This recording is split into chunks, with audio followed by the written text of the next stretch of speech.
Sebelum menjelaskan mengenai unsur yang selanjutnya, saya akan menjelaskan terlebih dahulu mengenai sistem pengendalian internal pemerintah. Sistem pengendalian internal menurut IAPI sebagai suatu proses yang dijalankan oleh Dewan Komisaris, Manajemen, dan entitas lain yang didesain untuk memberikan keyakinan memadai tentang pencapaian dalam keandalan laporan keuangan, efektivitas dan efisiensi operasi, dan kepatuhan terhadap hukum dan peraturan yang berlaku. Sistem pengendalian internal pemerintah meliputi metode dan kebijakan yang terkoordinasi di dalam suatu pemerintahan untuk mengamankan kekayaan negara, menguji kepatuhan dan keandalan catatan atau data akuntansi, serta untuk mendorong ditaatinya kebijakan pemerintah. Unsur yang ketiga adalah kegiatan pengendalian. Kegiatan pengendalian adalah tindakan yang diperlukan untuk mengatasi risiko. Pimpinan instansi pemerintah wajib menyelenggarakan kegiatan pengendalian sesuai dengan ukuran, kompleksitas, serta sifat dari tugas dan fungsi instansi pemerintah yang bersangkutan. Kegiatan pengendalian yang diterapkan bersifat preventif, detektif, dan korektif. Dalam mengembangkan kegiatan pengendalian, instansi pemerintah harus mempertimbangkan kecukupan tindakan pengendalian. Penyelenggaraan kegiatan pengendalian sekurang-kurangnya memiliki karakteristik sebagai berikut. Yang pertama, diutamakan pada kegiatan pokok instansi pemerintah. Yang kedua, harus dikaitkan dengan proses penilaian risiko. Yang ketiga, disesuaikan dengan sifat khusus instansi pemerintah. Yang keempat, kebijakan dan prosedur harus ditetapkan secara tertulis.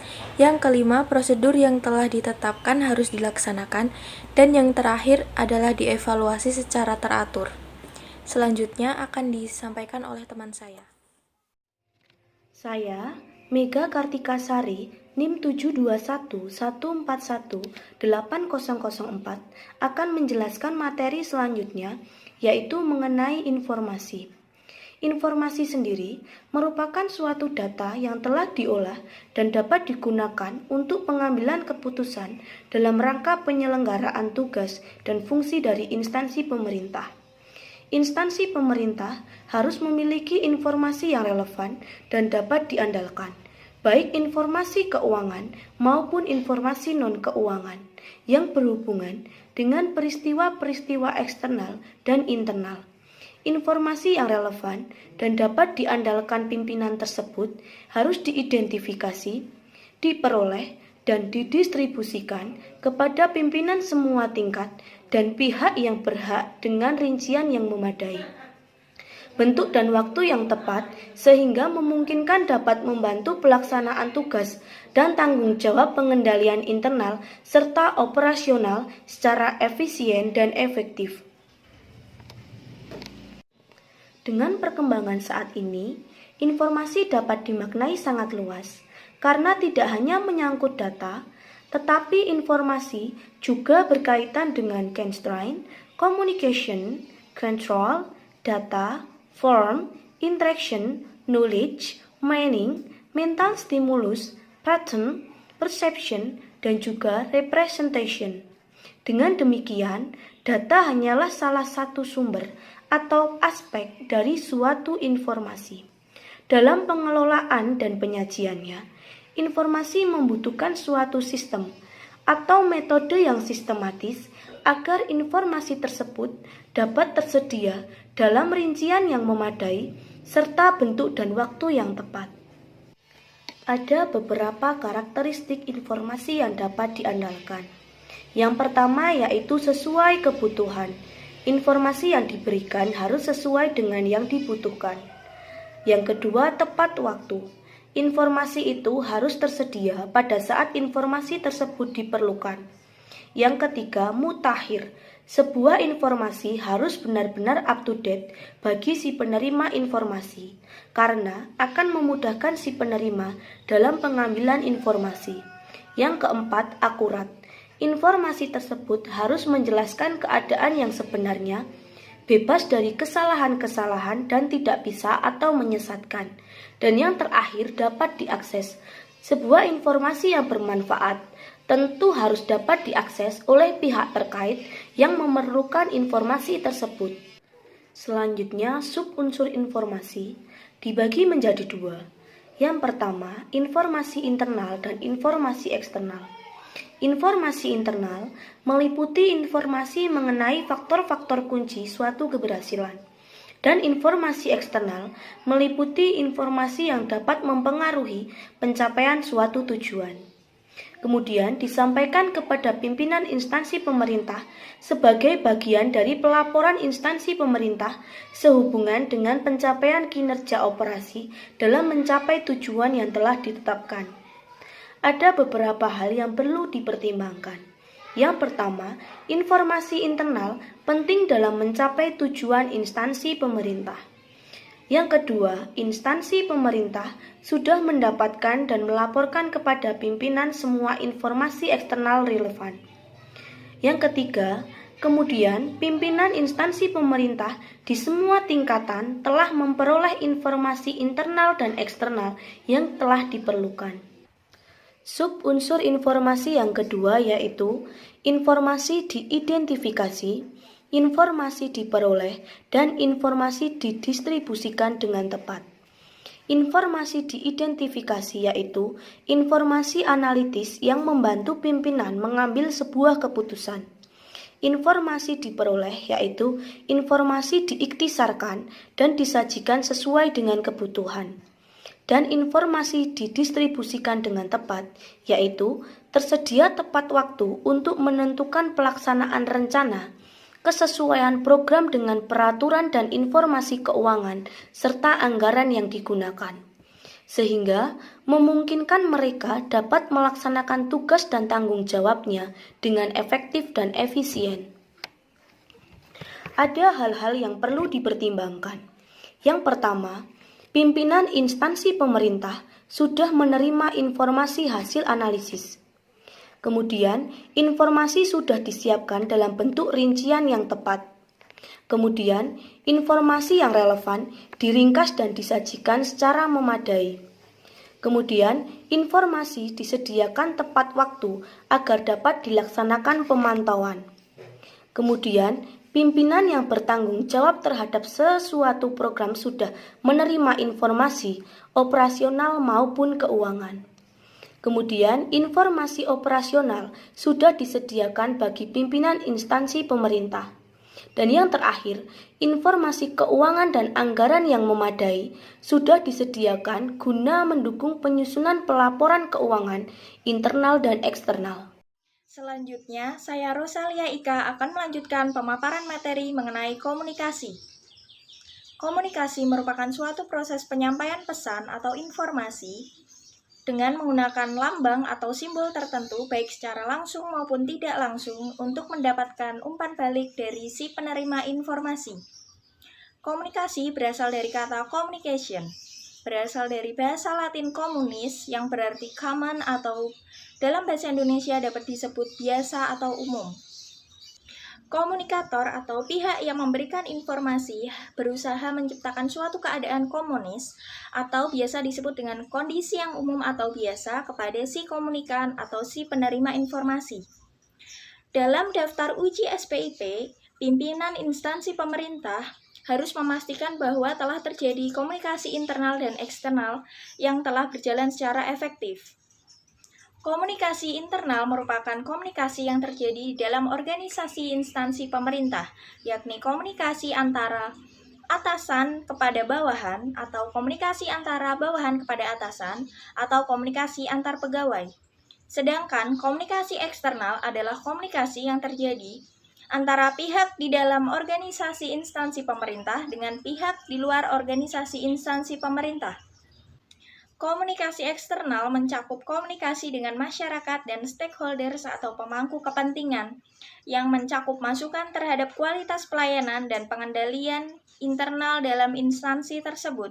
Selanjutnya, proses komunikasi menurut Stephen P. Robbins. Yang pertama yaitu ada sumber komunikasi atau komunikator, yaitu orang atau pihak yang menyampaikan informasi. Selanjutnya ada pengkodaan atau encoding, yaitu proses penerjemahan informasi yang akan disampaikan kepada komunikan. Kemudian ada pesan atau informasi yang akan disampaikan kepada komunikan. Selanjutnya ada saluran atau media yang digunakan untuk menyalurkan informasi kepada komunikan.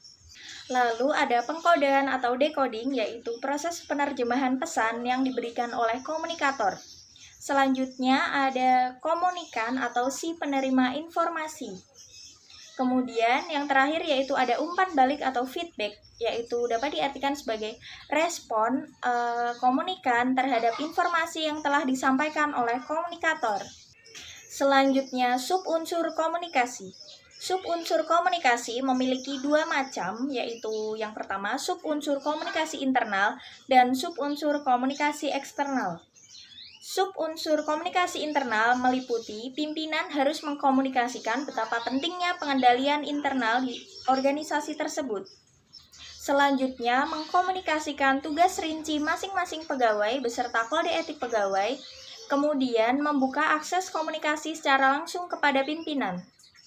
Pegawai juga harus mengetahui alternatif saluran komunikasi, kemudian mengerti mekanisme aliran komunikasi pimpinan ke berbagai arah. Yang terakhir, pimpinan juga harus berkomunikasi dengan APIP atau Aparat Pengawasan Internal Pemerintah. Selanjutnya, subunsur komunikasi eksternal. Yang pertama, terdapat saluran komunikasi terhadap mitra kerja atau pihak eksternal. Yang kedua, yaitu adanya dukungan komunikasi dengan pihak eksternal. Yang ketiga yaitu adanya tanggapan atas keluhan masyarakat, dan yang terakhir yaitu adanya komunikasi dengan pihak-pihak pemberi informasi yang relevan sesuai dengan kebutuhan instansi pemerintah. Manfaat komunikasi yang efektif yang pertama yaitu agar seluruh kegiatan berlangsung sesuai dengan rencana yang telah ditetapkan. Yang kedua yaitu meningkatkan transparansi dan akuntabilitas penyelenggaraan pemerintahan. Yang ketiga yaitu meningkatkan kualitas kegiatan dan layanan publik oleh pemerintah. Yang keempat yaitu meningkatkan kualitas informasi yang diterima oleh masyarakat. Yang terakhir yaitu meningkatkan partisipasi masyarakat dalam mendukung kebijakan, program, dan kegiatan yang dilakukan oleh instansi pemerintah. Sekian pemaparan materi tentang komunikasi dari saya. Kurang lebihnya mohon maaf. Terima kasih. Selanjutnya adalah pemantauan pengendalian intern. Pemantauan pengendalian intern adalah proses untuk memastikan apakah sistem pengendalian pada instansi pemerintah telah berjalan dengan baik dan apakah perbaikan-perbaikan yang ada telah dilaksanakan dengan benar. Manfaat dari pemantauan yang pertama, umpan balik berupa penilaian dan perbaikan yang dibutuhkan untuk menyempurnakan sistem pengendalian intern pada suatu organisasi. Yang kedua, menjaga kesadaran pegawai untuk tetap melaksanakan tugas sesuai tanggung jawabnya. Yang ketiga, membantu organisasi memantau upaya pencapaian tujuannya. Kemudian, pihak-pihak yang bertanggung jawab atas pemantauan. Yang pertama adalah pelaksana. Fokus utama staf adalah memantau kegiatan-kegiatan yang dilaksanakannya untuk memastikan bahwa tanggung jawabnya telah dilaksanakan sebagaimana mestinya. Bila terdapat kesalahan harus diperbaiki dan disampaikan ke atasan. Halo teman-teman, perkenalkan saya Dewi Nailur. Di sini saya akan melanjutkan materi pembahasan yang sudah teman saya sampaikan sebelumnya terkait pihak-pihak yang bertanggung jawab atas pemantauan. Kalian bisa lihat di PPT yang sudah kelompok kami bagikan. Nah, untuk materinya ini dimulai dari slide ke-21 sampai dengan slide ke-25. Nah, untuk materi khusus yang akan saya sampaikan sendiri di sini yaitu dimulai dari slide ke-23 dan juga slide ke-24. Terkait dengan pihak-pihak yang bertanggung jawab atas pemantauan ini ada 4 orang. Nah, pihak yang pertama adalah pelaksana. Itu sudah dilakukan atau sudah dibahas oleh teman saya sebelumnya. Nah, selanjutnya di sini saya akan membahas pihak yang kedua dan juga pihak yang ketiga, yaitu penyelia dan juga pimpinan menengah. Nah, untuk pihak yang keempat akan dilanjutkan oleh teman saya setelah ini. Nah, langsung saja untuk pihak yang kedua adalah penyelia. Bersumber dari referensi atau buku yang bisa kalian download masing-masing di Elena kalian, itu penyelia atau di dalam kurung disebut dengan supervisor. Jadi bisa diartikan contoh nyata di dalam penyelia ini adalah supervisor yang ada di perusahaan. Nah, tugas mereka ini apa? Tugas mereka adalah memantau seluruh kegiatan yang berada di dalam tanggung jawabnya. Nah, tanggung jawab di dalam seorang penyelia ini yang pertama mereka harus memastikan apakah staf telah melaksanakan kegiatan yang menjadi tanggung jawabnya. Jadi seorang penyelia harus memastikan satu persatu staf yang ada di bawah kendalinya ini benar-benar sudah melaksanakan tanggung jawab mereka masing-masing atau belum. Kemudian yang kedua, mereka harus memastikan apakah kegiatan pengendalian telah berfungsi sebagaimana dengan mestinya. Kemudian yang ketiga, mereka juga harus memastikan masing-masing unit ini telah mencapai tujuannya atau belum. Kemudian, apakah lingkungan pengendaliannya ini telah sesuai? Selanjutnya, apakah komunikasinya ini telah dilakukan secara terbuka dan juga cukup? Dan yang terakhir, apakah mereka benar-benar dapat mengidentifikasikan resiko dan peluangnya dengan baik? Nah, untuk selanjutnya yaitu pimpinan menengah. Nah, untuk pihak ini fokusnya itu sama dengan penyelia, namun mereka memiliki lingkup yang lebih luas lagi. Jadi jika kita tadi bisa mencontohkan penyelia adalah supervisor, maka pimpinan menengah kita bisa mencontohkannya dengan seorang manajer. Nah, tanggung jawab dari seorang pimpinan menengah di sini adalah mereka harus menilai sejauh mana pengendalian ini berfungsi pada berbagai unit di bawah kendalinya di dalam suatu organisasi. Kemudian yang kedua, mereka juga harus menilai sejauh mana penyelia atau supervisor ini melakukan pemantauan pada unit di bawah kendalinya mereka. Nah, untuk pihak yang terakhir ini akan dijelaskan oleh teman saya di materi selanjutnya. Terima kasih. Pihak yang bertanggung jawab atas pemantauan yang selanjutnya adalah pimpinan puncak. Pimpinan puncak harus memusatkan kegiatan pemantauannya pada bagian utama dalam organisasinya, seperti pencapaian tujuan instansi, keberadaan risiko dan peluang yang terjadi dalam lingkungan intern maupun ekstern yang mempengaruhi rencana instansi pemerintah. Jadi, pimpinan puncak ini harus melakukan pemantauan yang intensif terhadap rencana instansi pemerintah dalam organisasi. Seorang pemimpin puncak harus bisa menjadi top leader dalam organisasi, karena semakin berkemampuan tinggi seorang pemimpin puncak, maka segala rencana instansi pemerintah akan berjalan sesuai dengan yang direncanakan. Pimpinan instansi harus memastikan bahwa langkah yang tepat atas hasil pemantauan telah dilaksanakan seperti menetapkan tujuan baru, memperbaiki prosedur, dan kebijakan untuk meminimalkan risiko. Untuk fokus pemantauan pengendalian yang dilakukan oleh pimpinan puncak, yang pertama yaitu pencapaian misi. Pencapaian misi sendiri ini merupakan sudah sesuaikah dan bisa tercapai atau belum suatu misi. Pimpinan puncak harus memantau hal tersebut. Mengapa? Karena misi merupakan tujuan yang ingin dicapai oleh suatu organisasi. Yang kedua yaitu kegiatan pengendalian. Pimpinan puncak harus memantau demi keberlangsungan organisasi mengenai bagaimana keberlangsungan suatu kegiatan yang terjadi di dalam suatu instansi pemerintah atau lingkup organisasi. Yang selanjutnya yaitu lingkungan pengendalian. Lingkungan pengendalian merupakan dasar dari semua komponen pengendalian intern lainnya yang membuat organisasi menjadi disiplin dan terstruktur. Lingkungan pengendalian mencakup suasana organisasi dan sikap manajemen serta karyawan terhadap pentingnya pengendalian. Yang selanjutnya yaitu komunikasi.